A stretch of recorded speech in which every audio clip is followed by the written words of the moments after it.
Hello everyone and welcome out to this Forex 101 presentation on bad trades defined. And when we talk about a bad trade, a lot of times people naturally think of a losing trade. So my question would be, is a losing trade always a bad trade? And we think the answer to that is no. Now, of course, if you could go back in time, if it was going to be a loser, you wouldn't have taken it. But there's no way to know that ahead of time. And to use a sports analogy, if you're playing basketball and somebody has a wide open shot from the free throw line and they are historically an 80% free throw shooter, should they take that shot wide open from the free throw line? Of course, the answer is yes. They're going to make it most of the time. It's considered to be a good shot. And in sports, they keep those statistics. Are you taking good shots or are you taking bad shots? Statistically bad opportunities. And so to stick with the basketball analogy, if you're taking fadeaways from the 3-point line, they're going to have a very low percentage of going in. That is a bad shot because even if it goes in, it was still not expected to go in, not probability on your side. It is considered a bad shot. So trading should be viewed the exact same way. You shouldn't look at something and define it by its results. You should define it by its expectancy. And that's really the focus of this class today. So welcome everyone. Corey here with you. Let's jump right in. As always, we'd just like to remind you that we're going to present this material without regards to your personal investment situation, your trading plan, and so forth. So make sure that things we talk about fit your plan and maybe work some of these things in. Think about some mistakes that you're making, develop in your plan a way to overcome them. So what is a bad trade? Like I said, it's not the results, it's the process. So not sticking to the plan. If you have a trading plan and in your plan it is, well, I'm going to target a move that's twice my risk. So if I'm risking 40 pips in the currency pair, I'm targeting 80 pips. If the trade goes up and it goes up 10 pips and you quickly take it off for no reason really, just because you were up a little bit in the trade, is that a bad trade? Yeah, that's over trading. That's doing too much. That's getting too antsy. That's worrying too much that gain is going to go away. And I've seen traders do that. Maybe you have that. You've had that experience on your own trades where you get up a little bit, you start to feel really nervous, and you start to feel anxiety, and you start to feel like if I don't take it off here, it's going to come back. It's going to not only give back the gains it has, it's going to turn into a loser, et cetera, et cetera. And sometimes we overreact, we overtrade. So if you're not sticking to game plans, like deviating from your plan should be the exception, not the rule. So have laid out, here's what I like to do, here's my trading strategy. As the saying goes, plan your trade, then trade your plan. Overreactions to news headlines, to research that you do, the more you trade and the more you gain knowledge about the markets, the more tendency you'll have to maybe get pessimistic, maybe get, as we call it, a perma bear, where you think, well, the stock market's about to crash, risk on currencies are the ones that I want to buy. A lot of times we feel like the end of the world is near, right? And it's been no different throughout the decades. I mean, think about what people must have felt in the 30s and the 40s during world wars. Think about what people felt during the Russian missile crisis. Think about the fears that they had. And I want to point out that for the most part, when the economy's strong, even though there's all these risks out there, guess what? Stock prices go higher. Risk is being taken. It's not something that you need to overreact to. So as you learn, identify those little maybe biases that you have that you gained from doing research, maybe that nervousness, and try to turn that around a little bit. Making trading decisions based purely on your profits or losses. We're going to talk about that because it's a very common dynamic. I've heard people say it to me plenty of times. I can't take off this trade because I'm not up in it. I'm in a losing position. So I can't take this one off. Or, I should hurry and take this off because I've got a little bit of profit there. And your natural instinct will be to trade based on those profit and losses. There's fear, there's greed, there's these emotions in play. Recognizing them and learning how to turn them around is probably the biggest, most significant thing that's happened in my trading personally.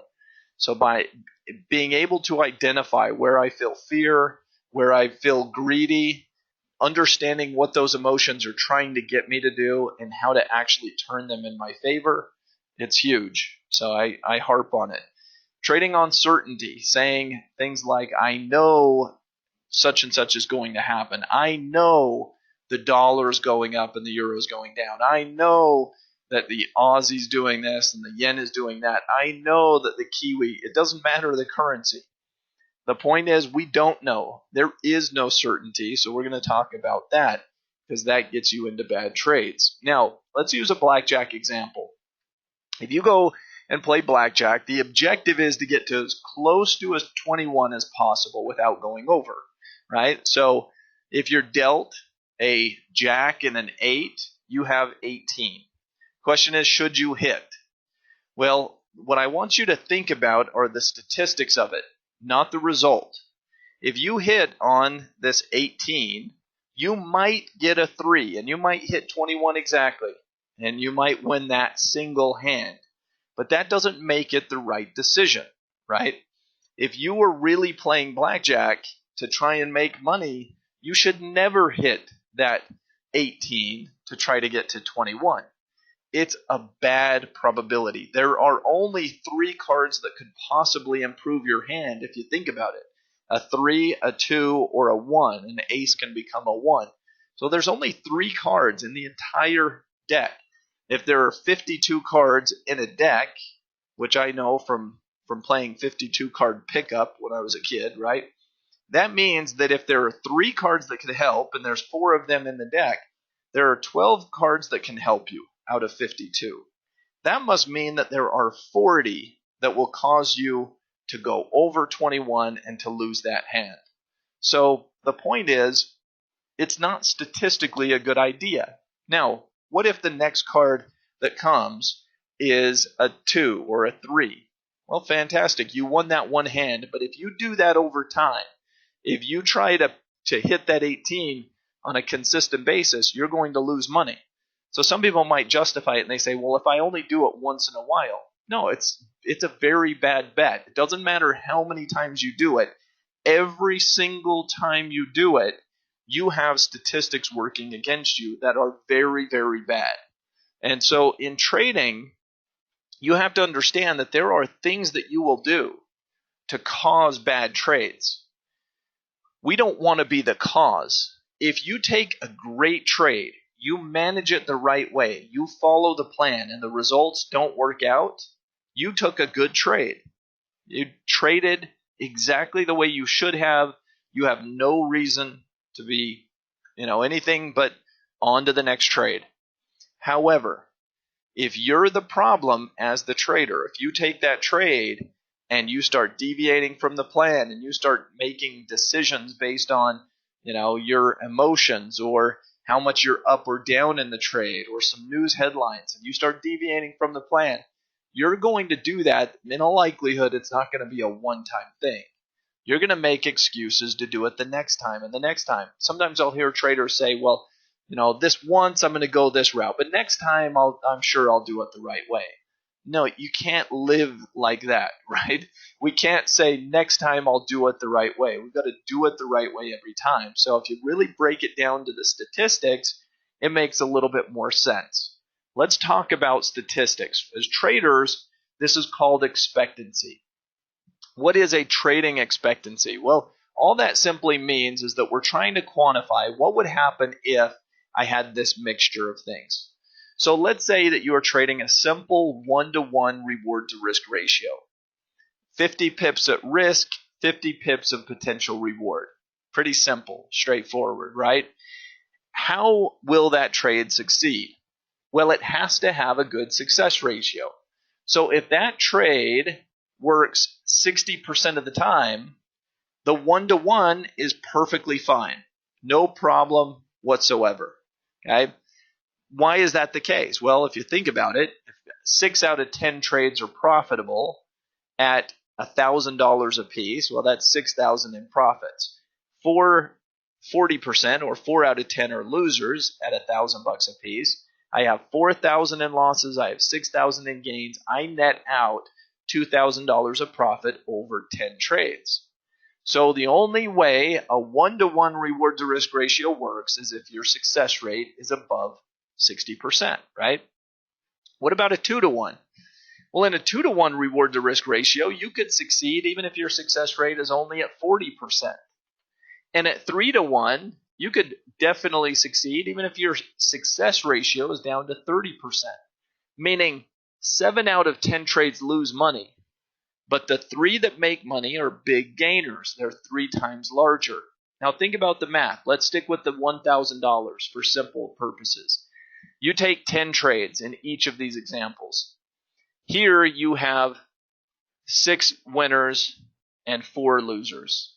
Whoops. That's not what I wanted to do here. You had 6 winners and 4 losers. And over here, you had 4 winners and 6 losers. And over here, you had 3 winners and 7 losers. Now, profit versus loss. Each one of the losses were $1,000, right? We know that. And that's their numbers. But the winners are different. The winners over here, we had a 1-to-1, so they're worth $1,000 apiece, so that's $6,000 of gains.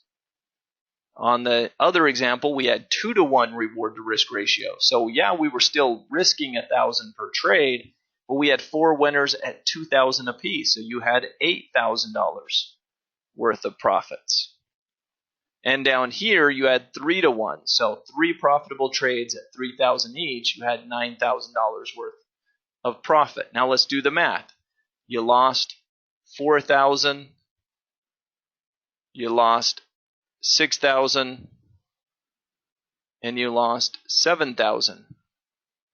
Isn't this pretty magical that if you work out the numbers here, 6,000 in gains, 4,000 in losses, we still net out a total profit of $2,000. What about the next one? Well, we had $8,000 worth of profits and $6,000 worth of losses. Wow, we still made $2,000 over 10 trades. $9,000 in gains, $7,000 worth of losses. We still make $2,000 over 10 trades.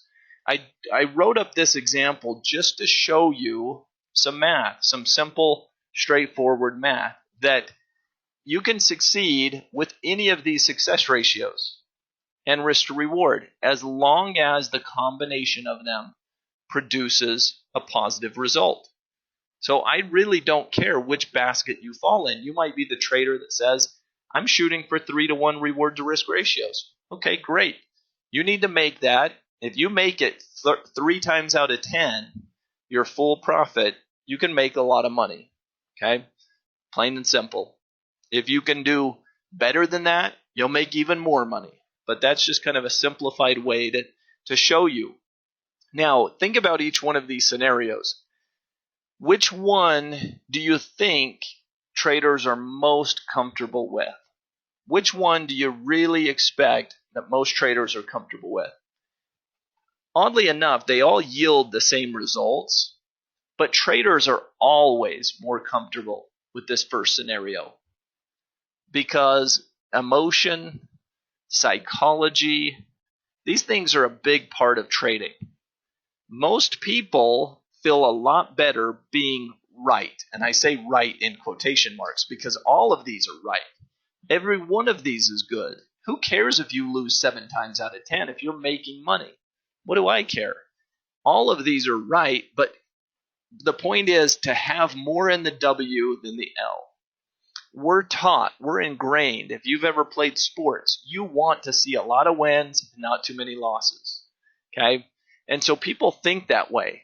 And because of that, they trade poorly in many cases because they want so badly for their success ratio to be high. They want most trades to succeed. And I think the desire to make most trades successful is actually one of the worst things for traders. So anytime I see someone with a really, really sky high success ratio, if you're demo trading and you show that 90% of your trades are making money, we've got a problem. And the reason we've got a problem is if you're making that many profitable positions, you must be cutting them off at the knees. You must be taking profits very rapidly and very quickly. As soon as it shows a little bit of profit, you cut it off. And when you trade that way, a lot of people do this instinctively. And they find themselves in a trap where they're trying to get everything back to a profit. Now think about what that does. You take, a trade here and a trade there, and it shows a little profit, you sell it. Shows a little profit, you sell it. And it's working, right? You've got a lot piling up in the W column. What's the problem? Well, one starts to go against you, and it's in the L column. But you don't take it off. Heavens no. You think, my success ratio, I want to win, right? I'm a winner. And so you hold on to that thing, and I find people getting trapped in a bad trade saying, yeah, it's going to come back. I know it's going to come back. Here's why it's going to come back. And they're hoping and they're praying that it's going to go back to the W column or at least get them out at break even. And what do?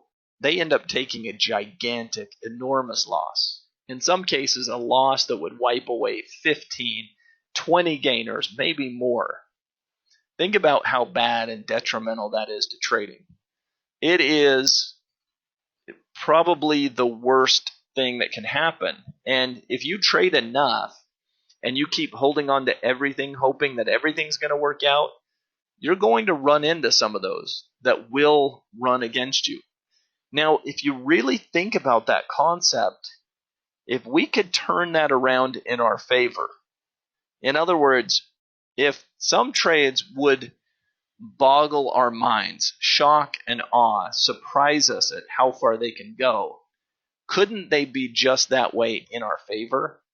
If something can go 1,000 pips the wrong way, then something can go 1,000 pips the right way, right? So if you're risking 30 pips, is it possible to have a trade that becomes 10, 15, 20 times reward greater than risk? It is. Absolutely it is.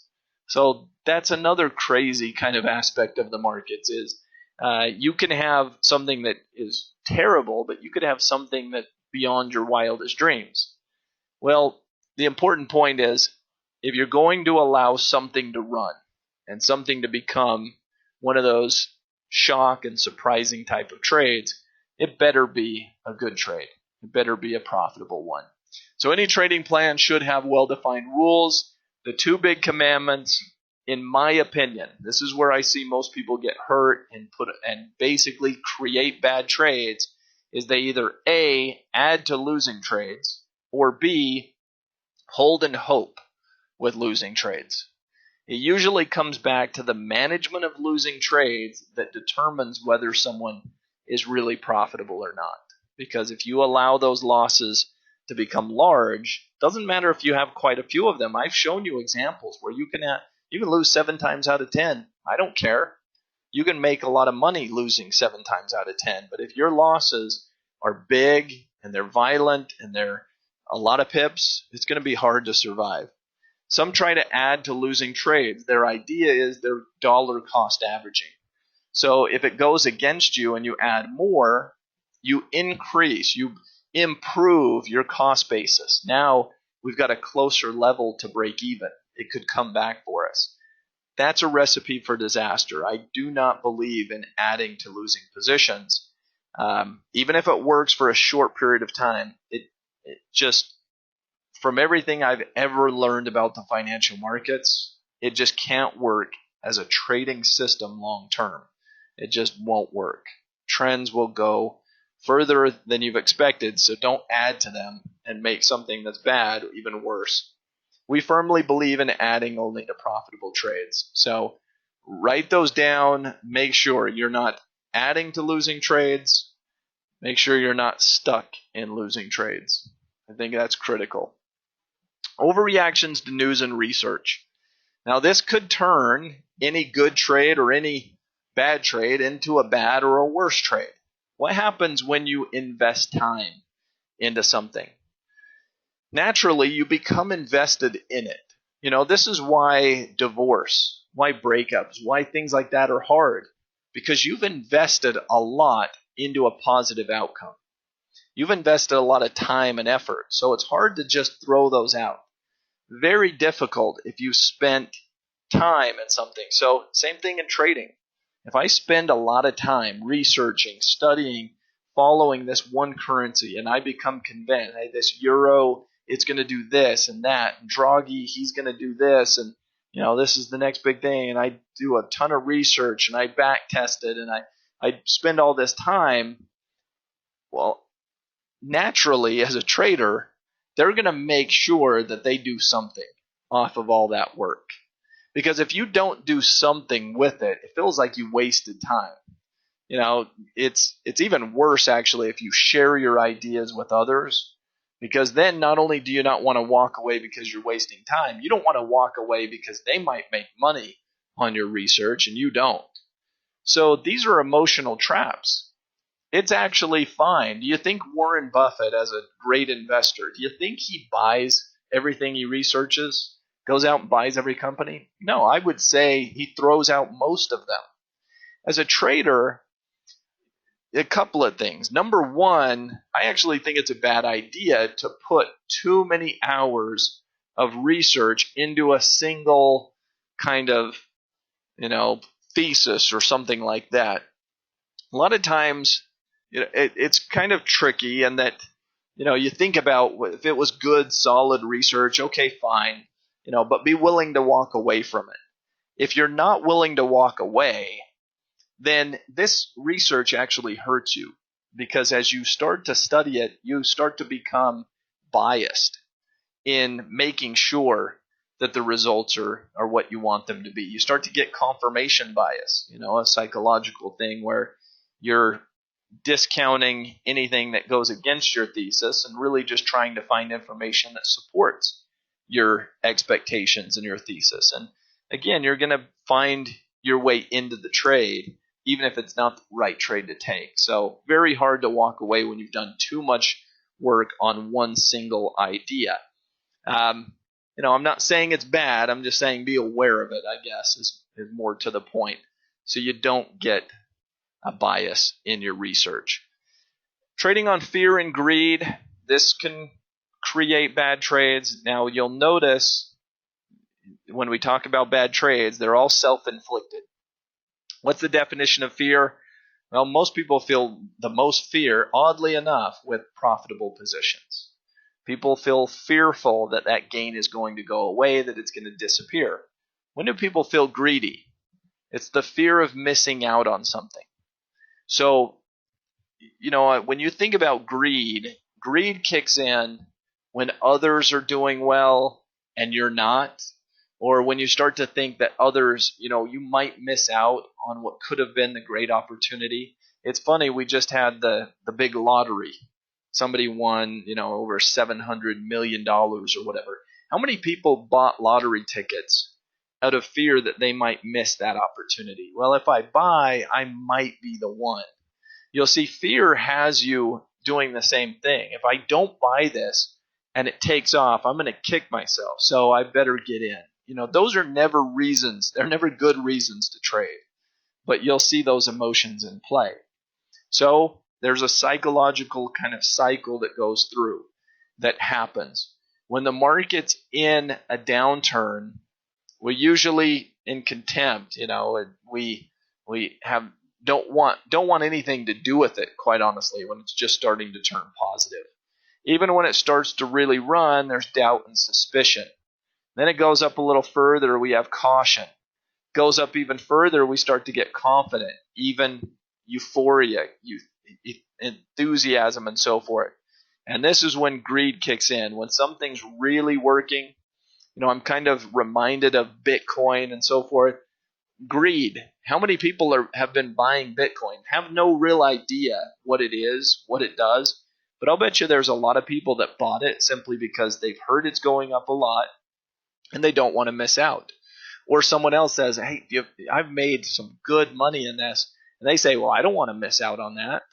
This is how it's funny, but there are, what do they call them with penny stocks? Pump and dump. So with penny stocks, and to tell you what a penny stock is basically something that just trades for pennies, usually something under $5 per share. And people will, send out emails, and it's a pump and dump scheme, but they try to convince someone that this is the next big thing, and if you buy it here, you can make a fortune. And really, they've already bought. And what they're trying to do is pump this up so that people will go rush in and buy to not miss out. And what are they going to do? They're going to sell their shares right on top of you. They're going to use that pump to dump their position. So they will use people's greed against them. Now, let me tell you, I'm pretty sure that's illegal. Pump and dump schemes are illegal. I would never advocate buying off of some, email about how this little penny stock's going to do, nor would I ever be sending those out to anyone. But I'm just saying that's a perfect example of greed where they play on people's fear of missing out, right? Good example of that. When prices start to go down, indifference, it's going to come back for me, no problem. Then dismissal, denial. I can't believe this is, I'm not even going to look at the markets. This is not happening.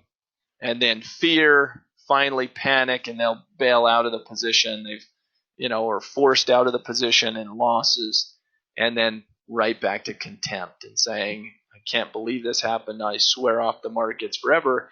And really, you got caught in an emotional trap.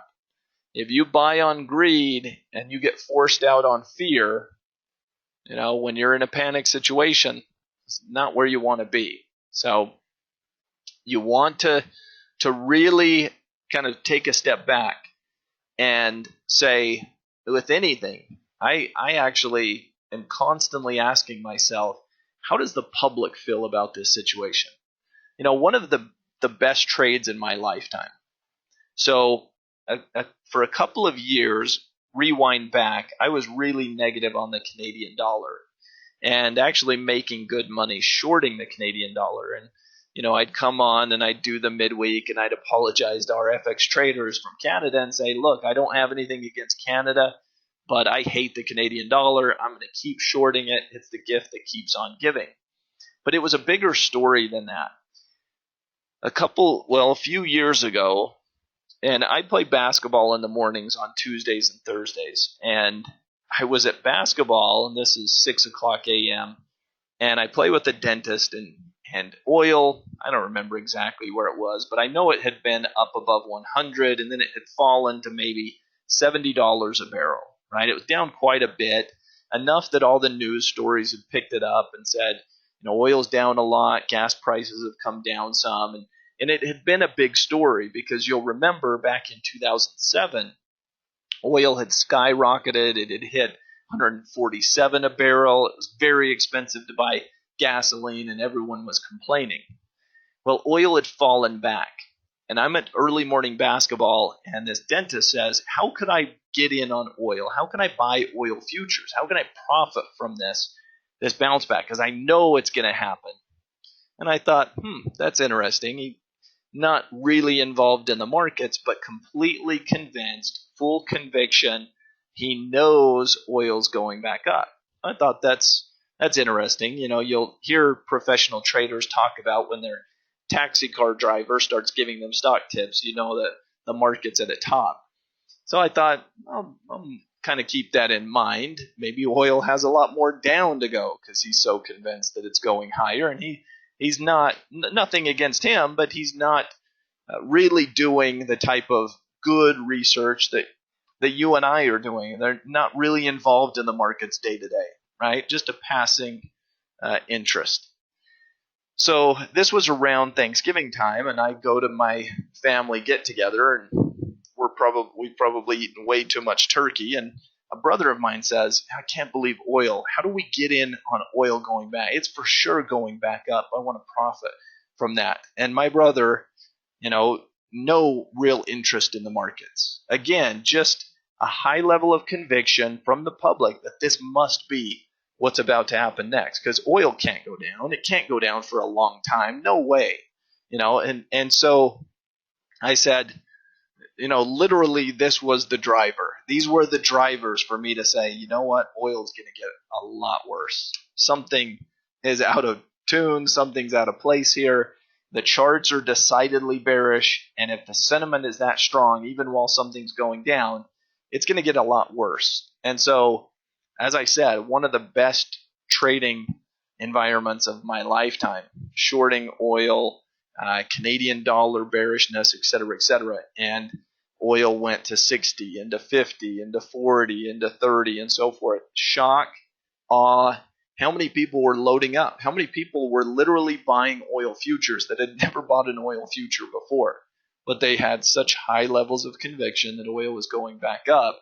Not only did it not go back up, it got more than cut in half from those levels, and that was a huge downturn and very, very profitable position. So I'm just pointing out that there's no doubt that there's the right way to do research. And, if you do that, John brings up a good point. If you do good research, it will help you, discipline you to find the bad trades before you make them. Couldn't agree more. That's exactly right. But don't do the research and feel like you have to act just because you've put in the time and because you've put in the effort. I always say that I think that the very best trends are the hated trends. If you can get in on those, like the downtrend in oil, where everybody hates that and thinks that oil is going right back up, you're in a good spot. So the market has a way of finding these breaking points, pushing buying and selling pressure. It will push people to the limits. So when you think about price action, this is a huge upward trend. And if you look at the price action, it just jumps. And then it goes up, and little downturn, it jumps some more. Little base, and it jumps some more. And it just keeps riding. Little base here, and probably going to jump some more. And when's it finally going to stop? You know what? I could argue that maybe this was a capitulation. It certainly was a short term. But you'll see these signals, and this is one of the things that's so great about technicals, is technicals will literally tell you the emotions.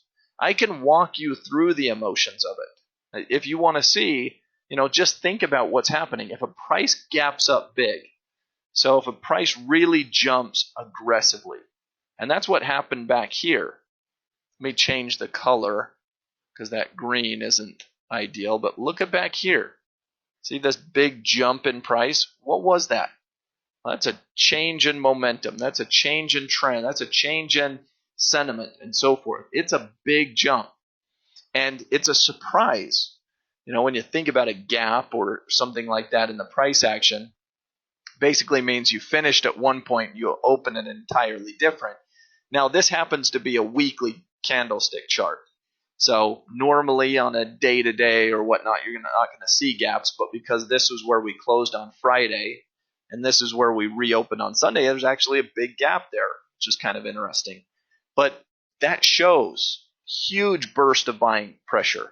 Is that type of gap normal? Absolutely not. So that's a big turning point. We call it a breakaway gap. What does that mean? Well, there's emotion. Buyers coming in, probably short covering. So short sellers that are, just woke up or just, turned on their quotes on Sunday and realized that they were in a bad position. So they're covering their shorts, new buyers coming in and so forth. We go up further. This is a huge buying interest. What we call an expanded range candle. Buyers coming in aggressively. Gets a little tired, but no problem. Look at the back and forth. Just a resting period. Little up, little down, little up, little down, but going nowhere. Another breakout, another expanded range candle. We call these big expanded range candles continuation candles because they're likely to continue. They show pressure and show emotion. Here's another continuation candle and so forth. Everything intact, up, up, up, up, up. And then finally, probably a breaking point. This would have been a big continuation candle because it's good sized, but what happened? Prices zipped all the way up, and we'd been going up over and over and over again. And then there was a huge collapse off of those highs. That is exhaustion. And if you think about the cycle, when we talked about that cycle, this is when people were completely despondent, didn't care, had been forced out of there. The buyers have given up hope and so forth, and it finally starts to take off. They start to doubt it, and it goes higher. They start to, get a little bit more confidence. Maybe this is okay. Start to jump in. Then they start to get really enthusiastic. And when that euphoria hits, that's when it kind of loses its steam, runs out of gas. And so notice we've kind of been falling off since. Now, is this just a sideways pattern, or is it going to develop into something more? I don't know, but you can certainly, with price action, start to see some of those emotions. So watch for my favorite styles of candles. Just think about the process. Continuation candles, continuation candles, continuation candle, exhaustion candle. Here's a breakout pattern. If you just think about the patterns of it, when we broke out, we took off, and we kept going. Continue, continue, continue. That's our first sign of trouble. And it makes sense on a technical basis to scale back, get more cautious. Don't be throwing caution to the wind. You don't want to be buying in when everybody's now euphoric. Find something else that's in its breakout or its continuation phase. Pretty cool stuff. Trading based on profit and loss. Have you ever looked at a trade and you kind of say, oh, this is something I ought to get out of? And then you go and look at the trade and whether you're up or down in it to manage it. Unfortunately, I have. Okay. And I've learned not to do this, but I'll bet 99% of people have done that. They've said, this doesn't look so good. And then they'll go look. Well, if I'm up a little bit, guess what? I'll go ahead and take my profits. I'll close it out because I don't love it anymore. But if they're unprofitable, then they probably say, you know what?